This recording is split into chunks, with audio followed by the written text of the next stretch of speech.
You're listening to Good Reporters Podcast, encouraging you to use your platform and spread the gospel of Jesus Christ, because good reporters bring good news. Hey everybody, what's going on? It's your boy Chris Edwards, aka Young Christ Like on social media, and today, this episode, we're going to talk about something that I think is pretty serious. I think it's pretty real for y'all. It's pretty real for us, and if you don't know it, I mean, honestly, you might not. Let's talk about it. Hypocrisy and being an example. However, we're gonna mix those two together. We'll figure it out. But it's just something I was looking over, something I was thinking about, and honestly, Second Samuel, the book of Second Samuel has been speaking to me a lot. Like I just feel like I've been seeing in scripture a lot.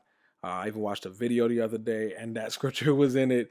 And so God is just doing great things in that way, and just really working in my mind with that. But let's just skip all of that and let's get straight to it. Here's a strong point. This is for everybody to understand. We as believers are examples. Like period. Like that's something I had to come to terms with. That's something I hope you come to terms with, is that we as believers are examples. No matter what we do, we are examples. We want to say, "Oh, no, it doesn't matter. I'm a Christian but like still growing." Yeah, of course. But we're examples. And that goes honestly for anything.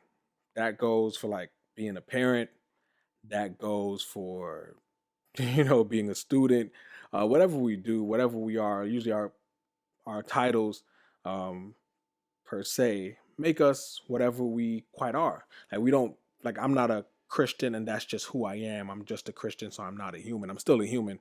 But that also it leads me to being an example of a human.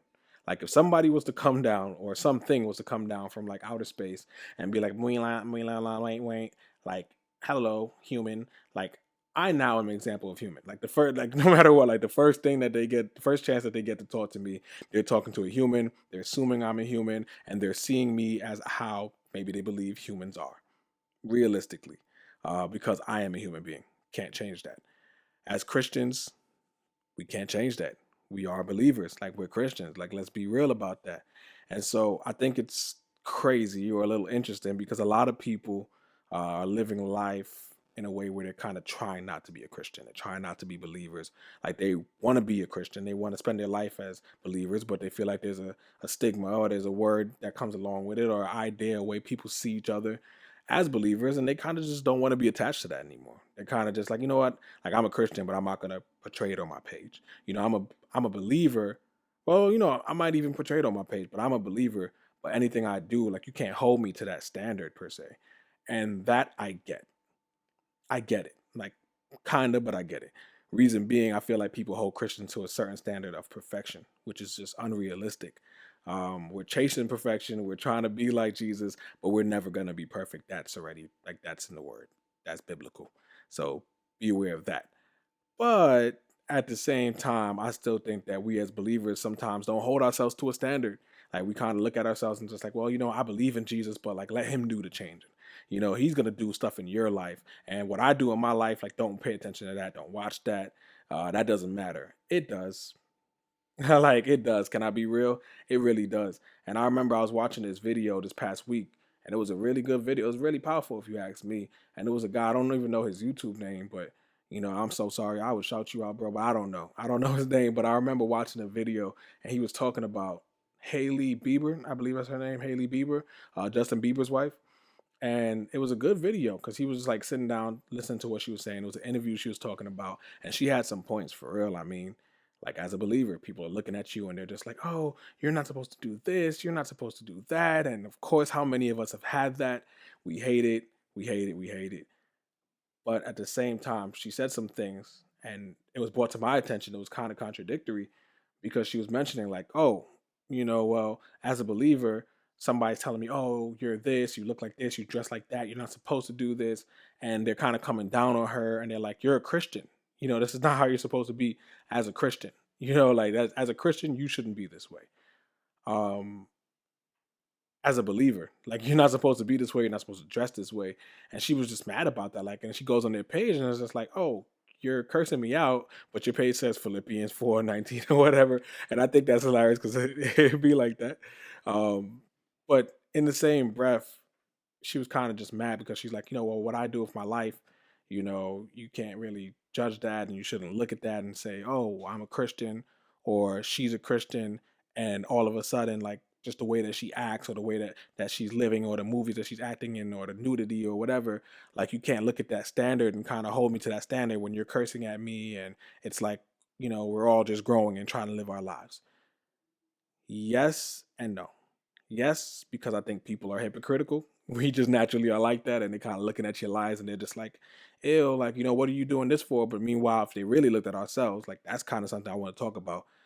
We realize there's a lot of ugliness in us, and we need to stop judging people. But in the same breath, we're an example because later on, she did go to say like that's weird that people say that, but then you look at their page, aren't you supposed to be a Christian? Technically, in that sense, she's judging them because she's like, well, Christians shouldn't act this way. And then they're like, well, Christians shouldn't dress this way. Each way, we're holding each other to a standard. But realistically, there has to be a standard, right? Realistically, there has to be an example.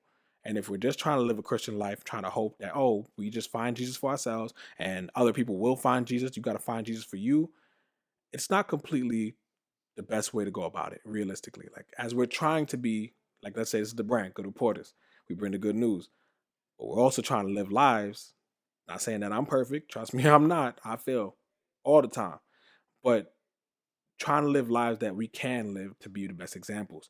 Trying to live, like do a podcast that I can do that when I'm speaking to you, you don't hear me just cursing at you with 50 million words. You don't hear me throwing other people under the bus and dissing people. You don't hear me just doing things that kind of would be contradictory to the Christian lifestyle often anyway, because the example that we are, sometimes somebody's never gotten a chance to even see it. They don't know us. They don't really know God. And their example of us as believers will be how they perceive Christianity. Truth. That is a truth. And so here goes some things. Like when I was thinking about it, I was reading Second Samuel, and it's in the book of Second Samuel. They were talking about David. I think 11 in chapter 11 is when he goes crazy and just like kills well, he sleeps with Uriah's wife Bathsheba, sleeps with her because he saw her bathing, which is just a whole nother story. We'll talk about that in a different episode. And and she gets pregnant, and he's like, "Oh yeah, like well, you know what? I'm gonna act like it's this guy's child, the husband." He wasn't trying to do that, so then he winds up getting him killed in the army, or getting killed in battle, and then he goes to have her as a wife and what have you. So Second Samuel 12, and this is Nathan. So I'm gonna get to my handy dandy phone for this one real quick. And so the Lord sent Nathan the prophet to tell David the story. There were two men in a certain town. One was rich and one was poor. The rich man owned a great many sheep and cattle. The poor man owned nothing but one little lamb. Oh, excuse me. The poor man owned nothing but one little lamb he had bought. He raised that little lamb and grew up with his children. It ate from the man's own plate and drank from his cup. He cuddled it in his arms like a baby daughter. One day a guest arrived at the home of the rich man, but instead of killing an animal for his own flock or herd, he took the poor man's lamb and killed it and prepared it for his guest. David was furious. As surely as the Lord lives, he vowed, any man who do such a thing deserves to die. He must repay 4 lambs to the poor man for the one he stole and for having no pity. Ooh, David, watch your mouth, boy. Then Nathan said to David, you are that man. Boy, Nathan gangster. Boy, Nathan gangster. He didn't even hold his tongue. He ain't even like hold it on. Like, haha, wait, I ain't done, Dave. I ain't done. That boy said, yeah, that's you, bro. Like it's you. It's you. Um, he said, you are that man. The Lord, the God of Israel, said, I anointed you king of Israel and saved you from the power of Saul. I gave you your master's house and his wives and the kingdoms of Israel and Judah. And if that had not been enough, I would have given you much, much more. Why then have you despised the word of the Lord and done this horrible deed? For you have murdered Uriah the Hittite with the sword of the Ammonites and stolen his wife. Oh my gosh. Oh my gosh. Damn, like my hands are hot right now. I feel like that was crazy. Um, but he came for him, but he came for him with purpose and he told the truth. He said, that's you, man. Like you are that man.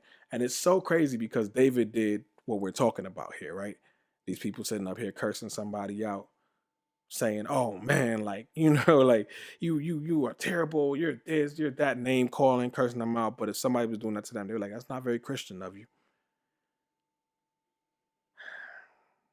We're hypocrites, man. Like we are hypocrites as human beings. Let's be real. But it'll be even more hypocritical to point a finger at somebody and be like, "You're such a hypocrite." Like, let's be real. Like that sounds crazy, but it'll be even more hypocritical to point a finger to somebody and say you're a hypocrite. And the point of this, I'm just kind of trying to get to the bottom of, is just that we're all human, one, but two, we're still examples. And so we got to stop looking at other people saying like, "Yo, like you're calling me an example, or you're saying that I'm this person because I believe in Jesus," or like even Christian artists, like we have Christian artists, and they're like, "Well, I'm not a Christian rapper. I just believe in Jesus and I rap." And I'm like, "That's good, but no matter what, you're an example. Your voice, your lifestyle, the way you live, that's a that's an evangelistic tool in and of itself, for real." Like Christian basketball players, Christian politicians, Christian um, whatever we do, we're examples. Like no matter what we want to say, and we should own that though. Like for real, like we should own being examples. I think like no matter what, we should own that. We shouldn't be like, "Oh, I didn't ask for this." Like no, you didn't have to ask for this. You you followed Jesus, and what we should be doing as followers of Jesus Christ is sharing the good news and the gospel to other people. And sometimes they don't want to hear it if they can't even see it in our lives. And that's the truth.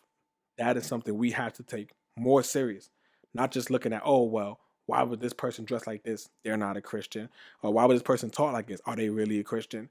And then in the same time, we're looking at ourselves and we're saying, "But don't look at me as an example. I just follow Jesus. Find your way to Jesus." No, we're all examples. We're all examples, and we have to take that seriously. And that's my point. And so I say that like a parent, like for real, like being honest with you, like even if you were a parent, you're an example. You know what I mean? Like even if you're a parent, you're an example. Like I don't care if you're a good parent, I don't care if you're a bad parent. You're an example. Once you become a parent, there's nothing you can do about being an example as a parent.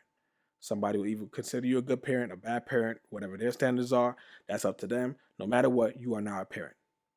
And you can't take that back as long as you're a parent.